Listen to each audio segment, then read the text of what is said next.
Hello and welcome to yet another edition of E Expressions for the New Indian Express. I have with me Naseeruddin Shah. Over 200 films, 53 years, stage, cinema, now streaming. He still gets excited enough to do something new every year, I think. It's such a pleasure to have you with us. And of course, never minces his words and has written the finest autobiography ever, I think, in the history of Indian cinema. And then one day, Thank you. which he has to quickly do a sequel of because it's not the complete life so far. So I hope you use some of the lockdown time to do that. Did you, sir? Welcome. How are you? Thank you, Kaveri. I'm fine. I did not. Write anything notable, but certainly not the sequel to my book. You see, it took me 12 years to write that first part of the book, if you can Right. call it the first part, because I wrote it in bits. I don't write. I can't sort of. It doesn't flow. I have to really, corrido in my mind to get things. And so I think it will take about as long to write the second part, if it ever comes out. But I'll be writing it in a different format. Mm. It won't be in the first person. Oh, okay. It'll probably be in the form of disconnected articles, Right. like disconnected short stories, Mm.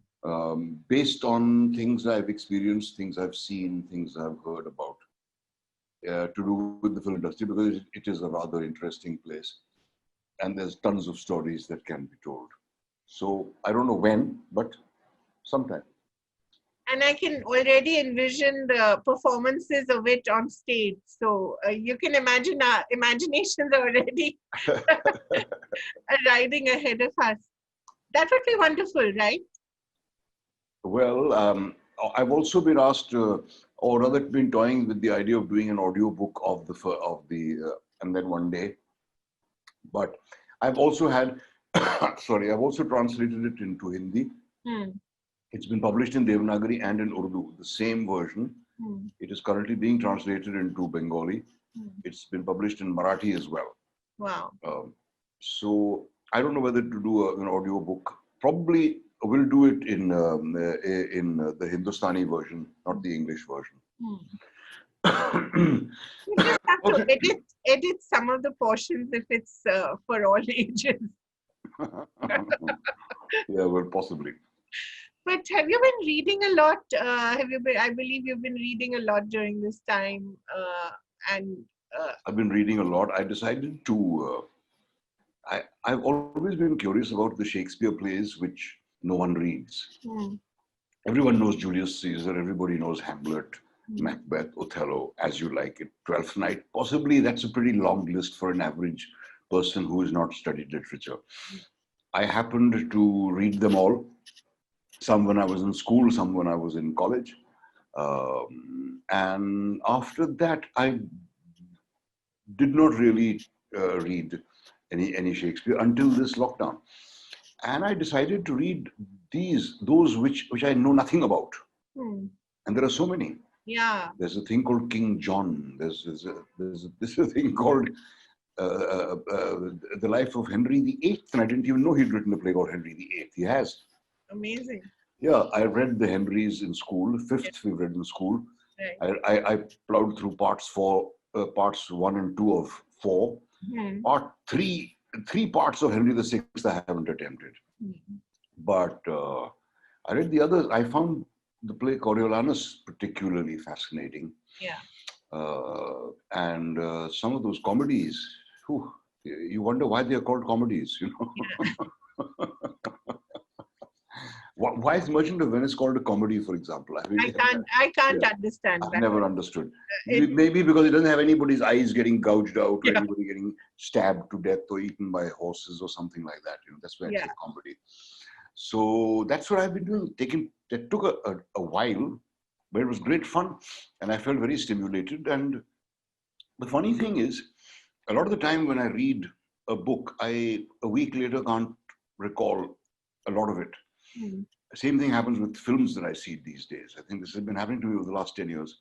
But I can recall the plots of each one of these, Measure for Measure, or Love's Labour's Lost, or things like Timon of Athens, and stuff like that. So I'm thoroughly educated in Shakespeare, educated myself in it, and I was practicing Urdu, reading and writing Urdu, which I've been also wanting to do.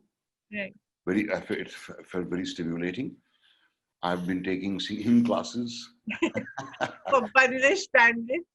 Well, for Bandish Bandits, it was a different kind of learning that I had to do to try and understand classical music, because I must confess I've not been a great fan of Indian vocal classical. Right. I don't understand it, and that's why I think I'm not a fan. Never understood its purpose. I never understood what they're trying to achieve. I had a conversation with Pandit Ajay Chakravarti, who sang for me, and that conversation made things a bit clear. And then I was training with a young man who was Pandit Jasraj's pupil, right. Akshat, who explained, who would sort of, deconstruct it for me, and say, this is where, it's not just a voice going up and down. He said, you've got to listen, there are notes being sung. With each one of there's a different note. Right. So identify those, and you'll be able to identify what's being sung. So he made me practice the notes, singing the notes, not the akar. Right.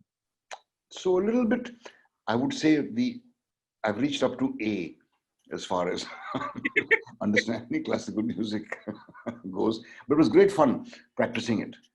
It was great fun. I spoke to the two leads of Bandish Bandits, the young leads, and they were saying that they were so overawed by you that whenever you would come on set, they would just stand to attention, and you would tell them, just, I mean, get normal. And they said they had not found a better teacher than you ever, But that's true of so many people I talk to, whether it's Randeep Hooda or all the people who've been associated over the years with Motley.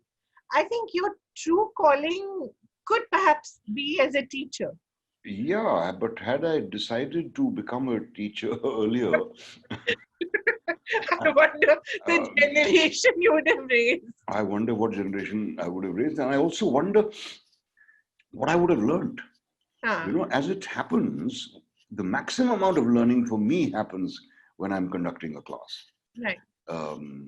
And calling it teaching, I find rather pompous. I'd like to call it helping actors, working with younger actors, and that is what I love. It's great to just see them hitting their potential every now and then. It's great. It's more of a kick to have them achieve it than to do it yourself. I have been teaching off and on for almost 30 years now at the drama school, at the Film Institute, at Whistling Woods, etc., here and there. I did it because when I did it out of choice, not out of majboori. Right. And I think it's the people who become teachers because they have nothing else to do, that they can do nothing else, are the ones who stay stuck, and they're the ones who make these, who are the problem teachers, I think. Yeah. And what struck me again is, both with Me Raksam and with Bandish Bandits, you play these very imperious characters, and in a way, both spectrums, in a way, hardline right-wing, perhaps we could say, and hardline Islamic. It's so interesting for you to play these characters and you being so different from it. What was the experience of playing these two characters? Must have been exhausting. It's not. Acting is fun. Yeah. Yeah, in fact, Shaban asked me the same question during a conversation on Me Raksam. Yeah. She said, what is common between you and this guy you're playing? Yeah. So what I asked her in turn, what is common between her and the madam she played in Mandi? What is common between her and the kind of innocent she played in Ankur? Right. What is the common between her and the betrayed wife she played in Arth, and the way she pleads with him? I mean, that was all make-believe. Yeah. It has nothing to do with digging out your inner feelings, Yeah. So you assume a skin and try and make it your own. you're supposed to, I have tried to give that same conviction to anything I have played, and I haven't always succeeded, because succeeding or failing at that depends on the quality of the writing.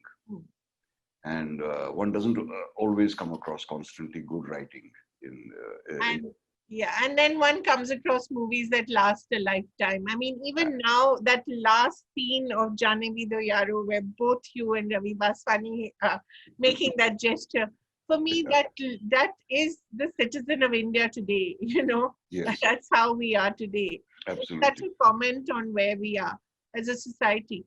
I wanted to ask you, because as an artist, you obviously engage with society, reflect on what's going on. When you look around you, and obviously the film industry is a slice of that society, how do you see the changes? The past few years have been quite extraordinary in the changes that have come about, and not necessarily for the good. Yeah. In the film industry, firstly, since the 70s, and I've always held this, we've had a massive deterioration in quality. Yeah. And one of those reasons was the coming of color. The second major reason was the promotion of some pretty mediocre talent. And the third reason was the legitimization of plagiarism, Yes. which really took wing in the 70s and hasn't recovered from that. We still do it, even though YouTube is there and Google is there and they can find out and this and that, but we still do it a lot of the time. So that's an ailment that we have been stricken by for ages and which we can't seem to come out of. Well, with that state of affairs, billions of people watch and love Hindi movies. So, Yeah. So one can't necessarily look at that as a negative. The fact that I don't personally enjoy them. But what has been happening of late is a little more worrisome than that, and particularly this shitstorm that has erupted after the death of this young actor, where it's almost as if everybody's descended to the lowest possible level in terms of complaints, in terms of backbiting, in terms of running down the other. And it's reaching alarming proportions. It is reaching communal proportions after a point. And there really does seem to be another agenda operating here, which will, I suppose, will come to light soon. But the level of piffle, the level of insignificant discussion, and the film industry has always been a massive one for anecdotes and gossip. Yeah. But that whole anecdotage has gone to another senile level, it seems, where anyone who has the slightest axe to grind about the industry is coming out with a complaint. I was deprived of this film, that, so and so. These things happen in any profession. But yet this whole thing, instead of subsiding, seems to be coming to such a head that I don't know where the explosion will come in. And it is the result, I would say, of a gradually deteriorating mentality in our industry, even though there are probably more educated people in the film industry today than there were earlier. Exactly. In all professions. Yeah. The actors come in, a lot of them come in educated. All the technicians are highly educated, they're highly trained and very efficient as well. Despite that, this kind of tendency is creeping in, and I suppose it is being patronized from somewhere. Yeah. But it does seem to be a movement that seems to be driving a wedge again between people in the industry. The industry has always prided itself on being a big family and so on. It remains to be seen whether that is really true. And I would think it's the lack of originality, the lack of any real regard for the other is finally coming home to roost. Aisa lag raha hai. And I think you said it's not very clear where, what the agenda is, but the agenda is quite clear. It is to divide people along communal lines. And I think so far money was, commerce had sort of papered over these cracks, and you had, Yes. you always were told, oh, but we have the three Khans, how can you have an Yeah. industry that's communal? We have, but now I think, money is beginning to sort of also give way to the real ugliness inside. And I think Yeah. that is Yeah. really scary. Yes. So far, money was the only god Yes, that the film industry worshipped. yes, Now it's including others. yeah, yeah. Some are beloved leaders and our dear leaders. Our dear leaders, and yeah, and this sowing of hatred Yes, is for those who are doing it. And the amazing thing is, those who are doing it are blaming it on everyone else. It's quite astounding, to read the statement of this fellow Kapil Mishra, who goes to launch the Bloomsbury book. exactly. The kind of things said over there, it's quite amazing. The dividing of society, creating distinctions, freedom of speech, all any narrative is allowed in Modi's government, etc., etc. Everything that they're doing is being blamed on the opposite camp. Yeah, The intolerance is being blamed on them. The biases are being blamed on them. The violence is being blamed on them. It's a very convenient argument. This whataboutery. It's getting beyond all sane limits. and I think it's quite extraordinary that you have this victimization, this self-victimization of people who are so successful. I mean, whether, Exactly. That's what I don't understand. What do a lot of these actors who've been complaining of being cheated of a film here or there, complaining about? They've had a comfortable life. They've earned money. If yeah, their names didn't appear on the post, I mean, that is a big thing to complain about. In so and so film, I wasn't on the posters. Is this a thing you crib about? Is this a thing you nurse in your heart for years and come out with it at this time? Or to say that I was denied an award by so and so, this camp is at work and that camp. Of course, there are camps in the film industry. Where are there not camps? mhm. But to blame all the ills of the film industry onto this nepotism, and I mean, it's become an absurd word in itself now. Absolutely.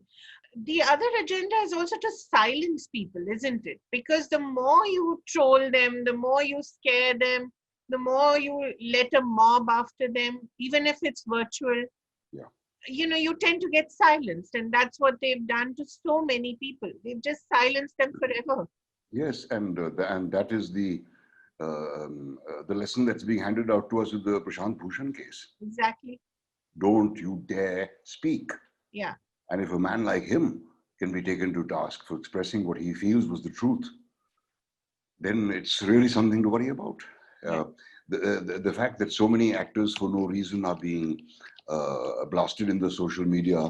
A girl like Swara, who's very outspoken, apparently gets threats and gets abuses and so on all the time. And this is only just to shut her up. And the fact is, I get these messages too, but I pay no heed to them. I don't get as many as I imagine someone like Swara gets. But it does give you a certain, I mean, it does make your heart thump a little faster when you read you SOB, I'll do this and that to you on your timeline. Yeah. It doesn't make you feel good. Right. And you wonder, hey, should I be saying these things or not? And that is their intention. For example, the way the statement I made about a police officer's life being less important than the life of a cow got twisted into all sorts of statements. I am afraid. I said I'm concerned about my children, is what I said. I never used the word afraid, but yet they go on saying, I still keep getting messages saying, you are afraid, why don't you go to Pakistan? Pakistan. Yeah, now it's go to Turkey.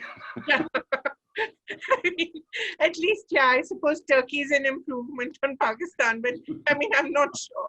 Yeah. But, I wanted to remind you, remember what they did to Om Puri, your friend? That ghastly interview that happened where he had said something so innocent about BSF and about Nitin Pandya, and they just made his life a misery. Yeah. It was a Yeah. terrible, terrible thing. We don't acknowledge these things, but it was literally, forcing a man onto his knees. Yes. A very proud man. It was, and all these incidents should teach every film actor that to believe that the audience loves you is a Yes, bloody myth. And absolutely. if you're naive enough to believe in it, go ahead. But you're going to learn sooner or later. They don't love us. And I'm not talking of myself. I'm talking of the guys who outside whose houses these mobs go ape and dance and sing and cheer and whistle. They're there for the thrill. They're not there. They don't give a damn if you were living or dying. Absolutely. Um, and it just proves. And this is the way their resentment comes out. Some guy with 25 followers threatens to teach Aamir Khan a lesson. Yeah. Now, this guy has probably been a huge Aamir Khan fan all his life. He's probably spent his pocket money on Aamir Khan's movies. Yet he wants to teach Aamir Khan a lesson. Yeah. Look at the kind of abuse the Bachchans are getting. Yes. For no reason at all. Yeah. For falling ill, for God's sake. But yet this has happened to a man like him. Yeah. Who's been worshipped, whose work rather has been worshipped for 4 generations of people. And who's always tried to be correct. Who's always tried to be correct, who's the epitome of a gentleman. To the point of sometimes being very, very too correct. Yeah, yes, he is. But at the same time, the point I'm trying to make is that not at all should any of us film actors, no matter how much affection we receive, believe that we are universally loved. We are not. It's a terrible truth to face, but it's also affecting the storytelling, isn't it? It's becoming more it's becoming more about previous movies, previous storylines. It's not even just about plagiarism from the West anymore. It's also happily plagiarizing from their own previous movies. Yeah, and distorting history, distorting facts, giving us a new narrative altogether. That's what's supposedly undoing the harm that's been done to young minds over the last 75 years. I think the last 75 years, may say, leaving aside the last 25, I think we produced absolutely wonderful stuff when we had we had literary giants in the film industry, when we had visionary filmmakers like Bimal Roy and Gurudutt and Mehboob Khan and K. Asif. There was a time we had writers of the stature of Jan Nisar Akhtar and Kaifi Azmi Sahab and Ali Sada Jafri and Rajinder Singh Bedi and literatures like Ismat Chugtai and Manto writing for the movies. Now we have hacks writing for us. And it had become common, in fact, to receive a video cassette of a Hollywood movie, and be told, "Hum ye bana rahe hain ji." And even now, though that doesn't happen anymore, when it comes to a question of designing costumes or designing the poster, we are shown designs of 100 Hollywood movies and say, "Kuch poster aisa banayenge, isme se ye lenge, isme se wo lenge, isme se." Outsourcing plagiarism. Outsourcing, totally. Yeah, totally. But, even this culture of biopics and so-called women-oriented films, they come with a certain agenda, certain price tag. Sure. Look at I got dragged over the coals for criticizing the Milkha Singh biopic. It didn't occur to anyone that young Farhan, though he was looking absolutely wonderful, but he was not anything like Milkha Singh. And old Milkha Singh himself says, "Wah ji wah, bahut acha hai, ye main bilkul aisa hi tha." I mean, has the man forgotten? His photographs of the 1960 Olympics still exist and you can see them. Yeah. So, well, I have nothing against glorifying a person who deserves to be. A person like Milkha was the pride of the country. I have no problem with you make Milkha into a hero, but then at what price? Where you're bashing the neighbor country. Yeah. Or if we make a war movie, it's all jingoism. Not a single movie has been made in our country which shows war in its true colors, in its true essence, and talks about the horrors of war and the fact that there are no victors in a war. Every time we venture into whether it is the Gunjan Saxena or whether it is the whatever we've made in terms of war movies, they are all jingoistic exercises. in which the bad guys are shown like, cartoon villains, and we are the all-conquering heroes. I don't know if if it's even any point wishing that this would change, because it doesn't look like it. Mhm. Do you think streaming series are offering hope? It could be, as I said in an earlier interview too, that it'll be interesting to see how an audience which is used to cheering and clapping and whistling responds to a movie in their own home. Will a middle-class family be willing to watch a blood-drenched revenge drama over their dining table along with their children? And will they indulge in the same vicarious thrill that they get when they're infected by 1,000 others who are similarly screaming and shouting? It remains to be seen. I have my doubts. And so that is why I'm a bit optimistic that maybe the huge budgeted monster might just take a back seat for a while. Right. Hopefully forever. But that's hoping for too much, because really the film industry operates on generating money, and I'm pretty certain they'll go back to worshipping their favorite god soon. Gods, we don't know. Not enough goddesses for sure. But just looking back at your own career, some of the most amazing performances have been the most unexpected and the most fun.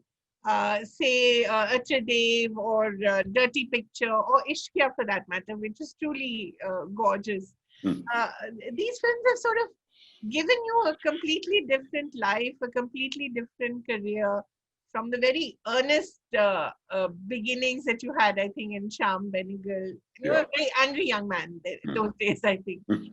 So when you look at these movies, do you look back with affection, accidents, or? Yeah, I look back on the entire past with great affection and pride. Right. If I had my life to live over again, I'd live it the same way. I think I wouldn't change a thing. I've made mistakes. I've fallen short. I have not been able to deliver at times. That's part of the game. I mean, Sunil Gavaskar didn't score a century every time he went out to bat. He also dropped catches. And he scored that awful 36, which no one will ever forgive him for. We'll never forget in 60 over 36 not out. No one will forgive him for that. But what a great character he was, I mean, when you talk about Virat Kohli the way you do, I can understand that. But people have no sense of history. They don't know where we're coming from, Exactly, yeah. Don't you feel you're talking in a hollow world? Yeah, well, I had no clue that what I said about Virat Kohli would have such a backlash. I just felt like saying it because I was infuriated watching some of his antics in a test match in Australia. But what people didn't understand is that I actually should have worded it differently, but I was too agitated to make my point. But what I was referring to was the kind of dignity that Dhoni just before him, or Ashwin just before him, not Ashwin, Kumble, or Dravid, or Tendulkar. This is the kind of dignity that these people carried. He said, I wish that apart from batting tips, he'd learned a few lessons in dignity from these people. Yeah. You never saw Sachin mouthing off at any opposition player. Right. You never saw Dhoni abusing on. And here you see this man spouting obscenities all the time, and then to the point where you see our girls doing it. Yeah. When they were playing the World Cup. And what impact do you think it's going to have on the younger set?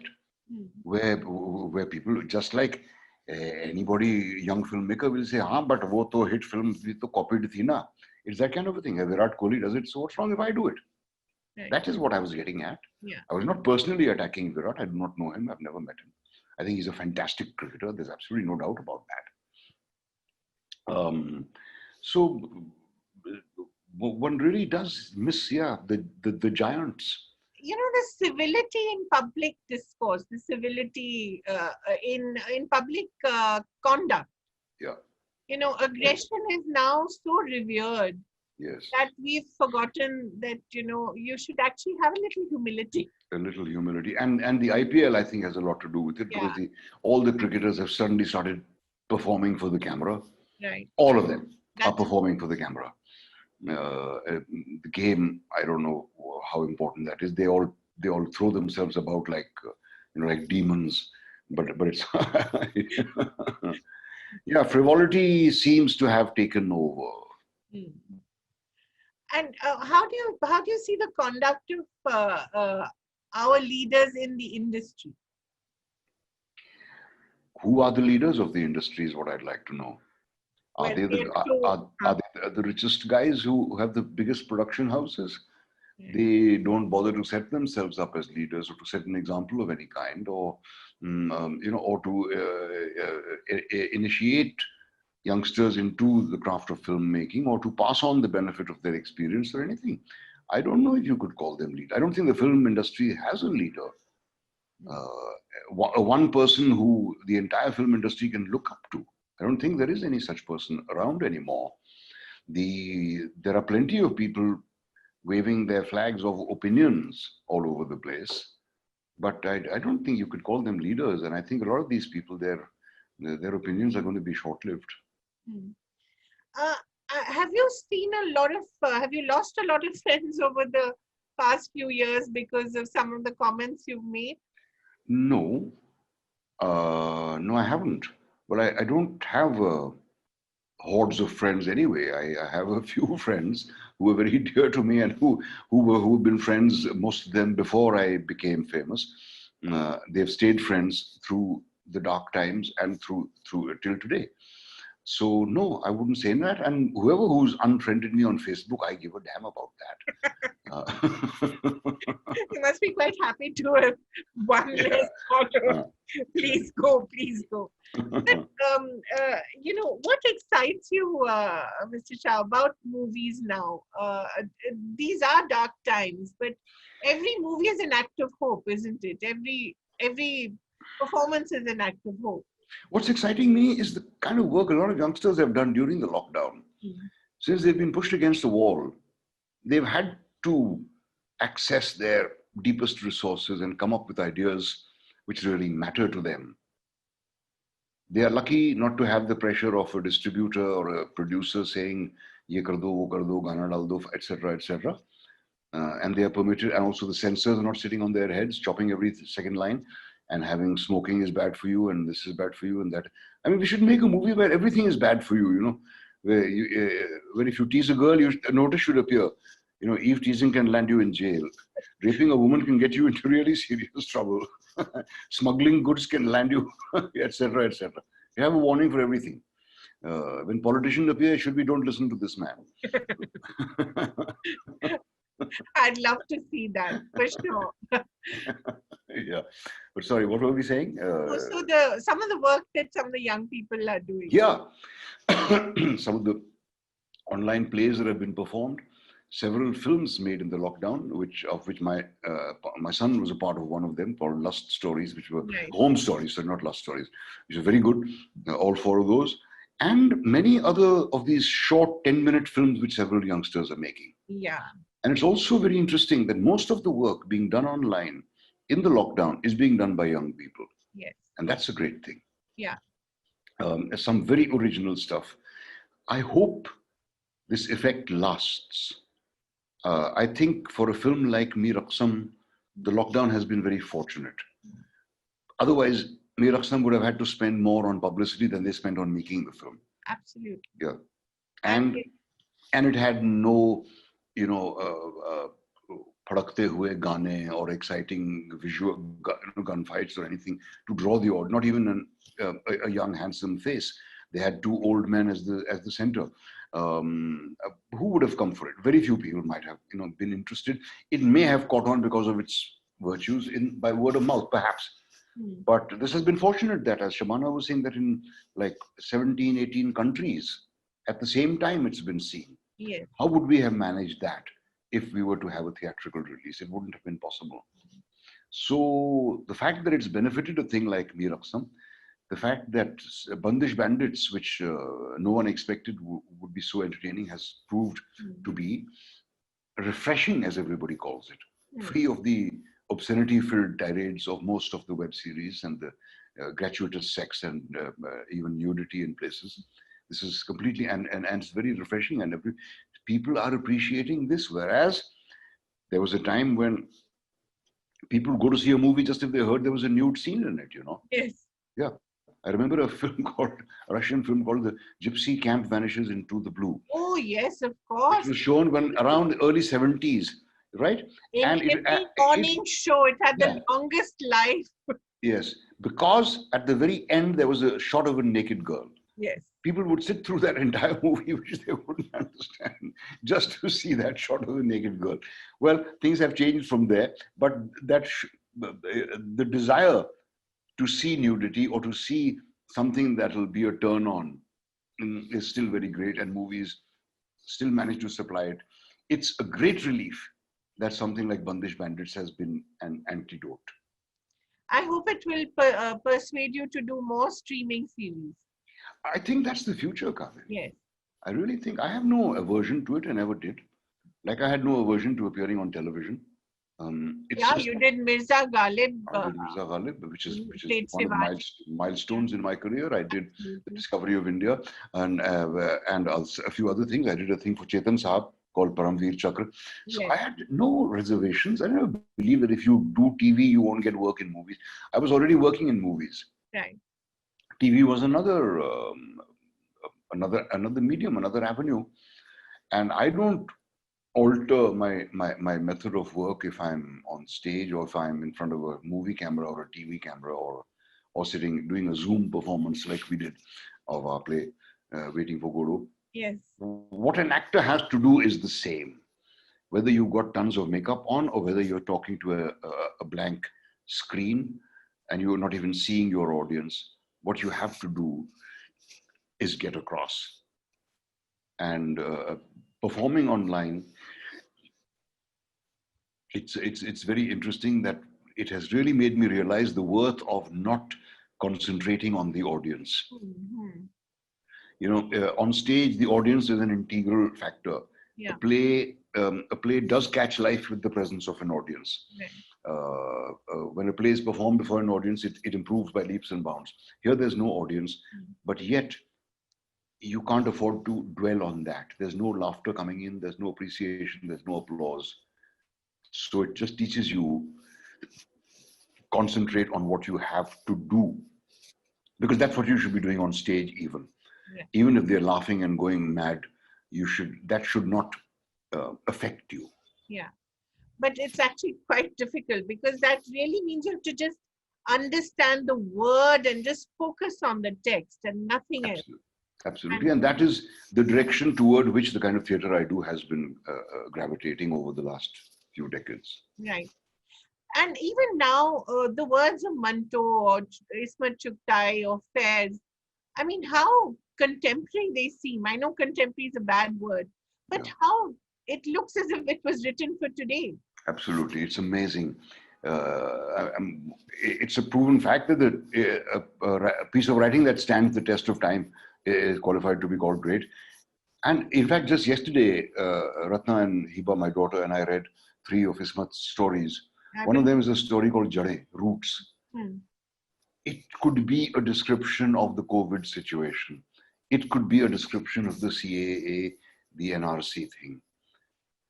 It's talking about partition. And it's talking about, emptying the town of the minority and the fact that to identify, it's so spookily prescient. God. She wrote this in 1948 or something. Jade. Okay. Yeah. It's one of the stories from which Garam Hawa is based. Okay. About the old woman who refuses to leave. Okay. And I mean, it made my hair stand on end when I was reading it. And we did it, and I think it's extremely effective. So Manto is more visceral than Ismat is, but equally sharp in his observations and as prescient. Is there anything that they wrote, any line or two, which so aptly describes for you what's happening in India today? There are many.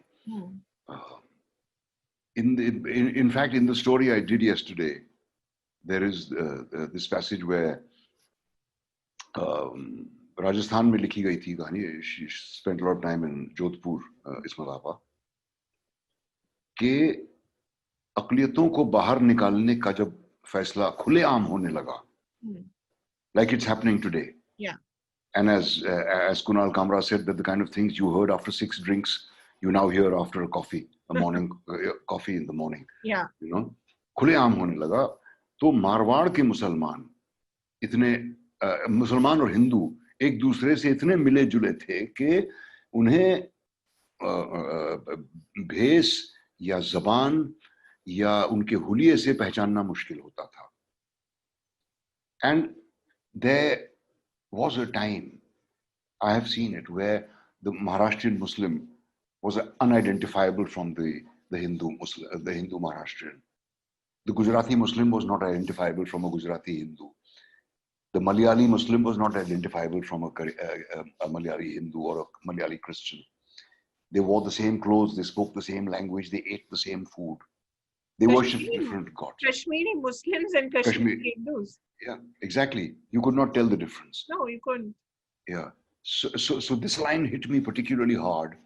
And the next one after this, कि मारवाड़ में ऐसा था, लेकिन मारवाड़ से बाहर के जो लोग थे वो डर के भाग गए थे. पर मारवाड़ में सबने राजा जी से कहा कि हुजूर मुसलमानों को चुन चुन के निकालना बड़ा मुश्किल काम है, क्योंकि वो इतने घुल मिल गए हैं. उसके लिए एक कमेटी बनानी पड़ेगी जिसमें जायद फिजूल खर्चा होगा. I was reminded of the crores that was spent for that futile NRC in Assam. You know, amazing, you know? Yeah. I mean, how could they have known what's going to happen in this? No, I don't think they were not clairvoyant. They wrote honestly about what they saw happening around them. Around it, yeah. It is our tragedy that we still live in such a world. Yeah. Yeah, it's our tragedy that we have to, read Fairz's words and find that they still have meaning. That they still have meaning, and you wonder at his, instead of celebrating, as he himself says in the morning, Freedom's Dawn, that celebrating is allowed, but mourning is not allowed. Right. Whereas he was mourning for the losses that he saw. Yeah, that's how it is. But I hope that your work remains something that gives you the desire to get up in the morning every day and start afresh and do something new and find some exciting word or find an old text which gives you a new meaning. Yes, I feel very fortunate that I'm in the profession I am. I thank my stars every day that I have been able to live this kind of life, the life I always wanted to live. There's too many people in the world who are miserable with the work they do. I feel very blessed, and I think all actors should feel that way, and also at the same time feel a sense of responsibility. Yeah. So as you said, and as the example of the great Zohra Sehgal, who till the day she died would go up on her terrace and practice speeches that she delivered 50 years ago. There's always, luckily, there's so much more now that one can access through the internet and stuff. Zohra, back on whatever she knew, but I can access anything. I can access Oscar Wilde, I can access Shaw, I can access Fairs, O. Henry, anybody I like, and I can just, do a speech to myself and gain as much pleasure out of it as if I were performing it to others. And if I find a piece hits me particularly hard, then I try and spread it as far as I can through my work. And my work offers me this opportunity. It offers me the opportunity not only to state political beliefs, it offers me the opportunity to explore myself. It offers me the opportunity to understand the world. It offers me the opportunity to understand other people. I feel very, very lucky. Yeah, and I think also to discover new things, discover new people, discover new talent. It must be exciting to see fresh faces. Oh yes. Young people. Yes. And it is so, I'm totally bowled over by the quality of actors of this younger generation. I think most of them are absolutely fantastic. And we have some totally outstanding actors, both male and female, among the youngsters. As I said, they have been exposed to more than us, but also they have a sense of discipline, which actors of my generation lacked by and large. Actors of the generation before me lacked it totally. Totally. Yeah. Motilals and they lived a great life. Yeah, and they never thought these days would end, you know. That's why you hear these tragic stories of people who lived in Pali Hill ending up in chawls. Exactly. You know, so you know, things. These youngsters have realized the worth of what they've stumbled onto. All of them don't attribute their success to godly beneficence, you know. They know they've worked for it. There's so many of these kids who've come from nowhere, made it really big, entirely on their own steam. And that is something that's quite fantastic. And it's happening more and more. And having become successful, have been able to retain the qualities which made them successful, which means they understood what it was. Unlike the actors of a previous generation who, when they failed, had no clue why this had happened to them. Right. You know, yeah.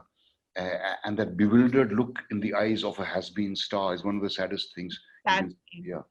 But these kids of the generation after mine, disciplined, hardworking, well-informed, cinema savvy, and exposed to so much. They had to be better than us, and so many of them are. Just as the last question, I know you must have been asked this several times, but just a couple of your performances which delight you. I can name at least 5, which goes on from, say, Jaane Bhi Do Yaro to Masoom. But just a couple which delight you even now, and you wonder, how did you, Ishqiya, for instance, how did you do that? Do you sometimes see yourself accidentally or otherwise and say, how did I do that?